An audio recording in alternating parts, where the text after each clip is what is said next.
Hello, dear students. We are doing our chapter Madam Rides the Bus, and we have completed first part of this chapter about a little girl of 8 years named Wali, and she had a desire to move outside of her village and ride in a bus. And in this chapter, we'll study about the mystery of life and death and what is her induction into this theory, and how she sees the gap between knowing about the death and our understanding of it. Now, let's start from the second part. One fine spring day afternoon, bus was just on the point of leaving the village and turning into the main highway when a small voice was heard shouting, stop the bus, and a tiny hand was raised commandingly. Uh, we have studied that the girl named वली, अब वो क्या करती है, वली रोज अपने जब passengers अपने घर के दरवाजे से बस को मूव करते हुए देखती है, पैसेंजर्स चढ़ते उतरते हैं, ये सब उसको बहुत अट्रैक्टिव लगता, बहुत एंजॉयबल लगता है और उस चीज़ को बहुत एंजॉय करती है। खिलौनों से खेलने से भी ज़्यादा वो इस बस में चढ़ने उतरने वाले लोगों को देखकर और बस की इधर से उधर मूव करने को देखकर बहुत खुश होती है। अब हमने देखा कि वली जो है अब अपना एक प्लान बना लेती है, उसकी डिज़ायर ये बढ़ती जा रही थी। अब वो सोचती है कि मैं किसी तरह से बस अब बस में राइड कर लूँ, उसमें सवारी कर लूँ, और वो अब किसी तरह पैसों का भी वो मैनेज करती है कि 30 पैसे अपने रखती है, और वो अपना एस्टिमेट लगाती है कि उसको 45 मिनट लगते हैं। तो अब वो सोचती है कि वो 2:45 तक अपने घर आ सकती है। तो ये सब करती हुई वो प्लानिंग बना रही है, रिकैलकुलेट कर रही है और प्लानिंग करती जा रही है। अब हम सेकंड पार्ट में पढ़ेंगे कि स्प्रिंग डे द आफ्टरनून, अब शाम थी, दोपहर वाली जो बस होती है आफ्टरनून वाली, it was just the point of living the village. अब वो इस पॉइंट पे थी, विलेज को अब छोड़कर चलने ही वाली थी।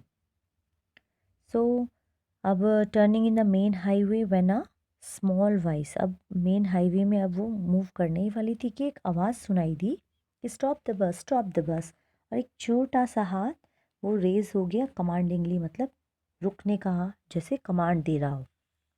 अब bus slow down to crawl and the conductor sticking his head out the door said, hurry, then tell whoever it is to come quickly। अब जो बस थी वो धीरे धीरे स्लो डाउन हो गई, जैसे क्रॉलिंग करते हुए, इतना रेंगते हुए आने लगी अब बस को, मतलब बस ने अपनी स्पीड को बिल्कुल स्लो डाउन कर दिया। और जो कंडक्टर थे उस बस के, अब उन्होंने अपना सिर खिड़की से बाहर निकाला, डोर से बाहर निकाला, एंड फिर उन्हें कहा हरी अप, जल्दी आइए, और हु एवर मीन्स जो भी है फटाफट अंदर आइए। नाउ अब वो छोटी सी बच्ची Wali says, it's me, I am the one who has to get on, और ये मैं हूँ जो जिसे बस के अंदर आना है। By now the bus had come to a stop and the conductor said, oh really, don't say so, and now the bus had come to a stop, अब बस को स्टॉप पे आना था, और कंडक्टर कहते, oh really you don't say सो। अब वो कहते कि नो, तुम ऐसा मत कहो।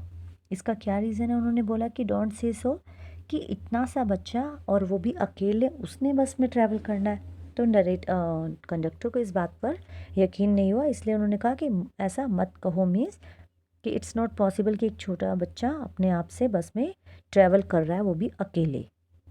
Yes, I simply have to go to town, said Valli still standing outside the bus, and Valli says कि मुझे टाउन में जाना है, वो बाहर खड़ी होगी still standing outside the bus, and hairs my money, और फिर सिक्के दिखाते हुए उन्हें कहती कि ये लीजिए, मैं किराया भी लेके आई हूँ। Okay okay, but first you must get on the bus, said the conductor, and he stretched our hand to help her, और अपना हाथ वो बाहर बढ़ाते हुए उन्हें कहते हैं कि इसके लिए तुम्हें बस के अंदर आना पड़ेगा। Okay then, then never mind, she said. I can get on by myself. You don't have to help me. और she didn't like and she said that कि नेवर माइंड कि मैं अपने आप से बस के ऊपर ट्रैवल कर लूँगी एंड आपको मुझे हेल्प करने की ज़रूरत नहीं है. I can get into get on the bus by myself without any help. The conductor was jolly sort, fond of joking. Oh, please don't be angry with me, my fine madam. और जो conductor था वो बहुत ज़्यादा मजाकी किस्म के, jolly होता है बहुत फनी, मजाक करने वाले पर्सन थे. तो वो कहते हैं oh don't be get angry with me my fine madam, और उनको मैडम नाम से एड्रेस करते हैं.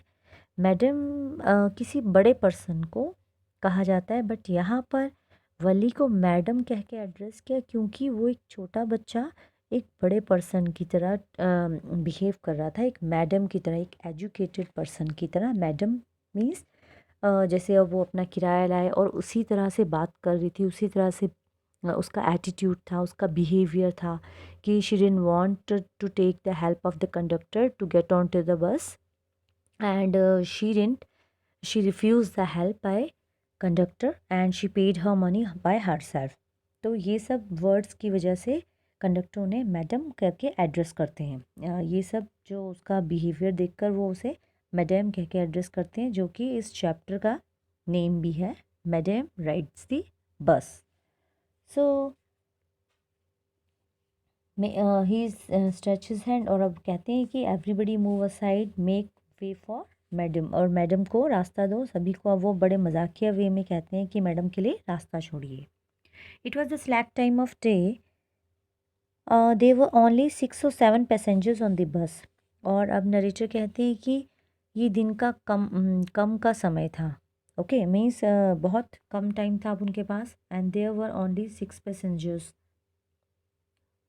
Slack means a time when there is not much work. अब काम कम था क्योंकि दिन में पैसेंजर्स कम होते थे.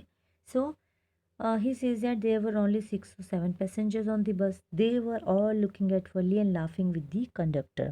तो अब सब कंडक्टर की बातों से हंस रहे थे और वली की ओर देख रहे थे, बिकॉज एक छोटे बच्चे की बातें सुनकर सब उसके और कंडक्टर की कन्वर्सेशन पर हंस रहे थे.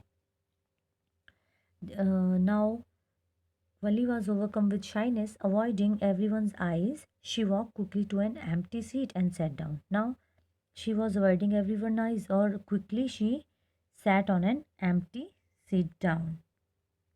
May we start now, madam? The conductor asked, smiling, and then he blew his whistle twice and the bus moved forward with a roar. और मैम से अब वो परमिशन लेता है कि क्या हम चलें, और ऐसा कह के वो सीटी बजाता है और बस आगे को चल पड़ती है. It was a new bus. Its outside painted a gleaming white with some green stripes along the sides. और ये पेंटेड बस थी जिसमें वाइट कलर से जो क्या थे, ग्रीन स्ट्राइप्स भी थे उसकी साइड्स में. And the overhead bars shown like silver, और जो ऊपर उसकी बार्स थी वो सिल्वर की तरह चमक रही थी. Directly in front of Wali, above the windshield there was a beautiful clock and the seats were soft and luxurious. And Wali की बिल्कुल सामने एक विंडशील्ड थी, और वहाँ पर जैसे जहाँ पर शीशा होता है खिड़की का, तो विंडशील्ड थी. एंड वहाँ पर एक ब्यूटीफुल क्लॉक थी. एंड सभी सीट्स जो उस बस की थी, these were soft and luxurious, बहुत आरामदायक थी. वली डिवोर्ड एवरीथिंग विद हर आइज़. अब वली इन सब चीज़ों के अपनी आँखों से उनको एंजॉय कर रही थी, अपने आँखों में लिया. लेकिन but when she started to look outside, she found her view cut off by the canvas blind and covered the lower part of her window. So she stood up on the seat and peered over the blind. अब वली ने जब लेकिन बाहर देखने की कोशिश की तो उसने देखा कि जो खिड़की के ऊपर मोटे पर्दे होते हैं, मोटा कपड़ा था, उसकी वजह से वो देख नहीं पा रही थी. तो इसलिए वली खड़ी हुई और पर्दे के ऊपर से देखने लगी. The bus was now going along the bank of a canal and the road was very narrow. On one side there was the canal and beyond it palm trees, grassland, distant mountains and the blue sky. On the other side was a deep ditch, and then acres and acres of green fields, green as far as the eye could see. और यहाँ पर सब जगह हरियाली हरियाली थी, palm trees थे और माउंटेन्स थे, ग्रासलैंड्स थे, ब्लू स्काई थी. Means there was a beautiful view that Valli was enjoying. Oh, it was so wonderful. Suddenly she was startled by a voice. Listen, child, said the voice, you shouldn't stand like that. Sit down. And she was she was enjoying this beauty. Oh, it was all so beautiful. Suddenly she was, अब वो जब उन्होंने बात सुनी तो अचानक से चौंक गई जब किसी की आवाज़ आई, listen child. And what did this voice says कि you shouldn't stand like this, कि तुम्हें ऐसे नहीं खड़े होना चाहिए. Sit down. So will continue it in the next lecture. We'll stop it here only.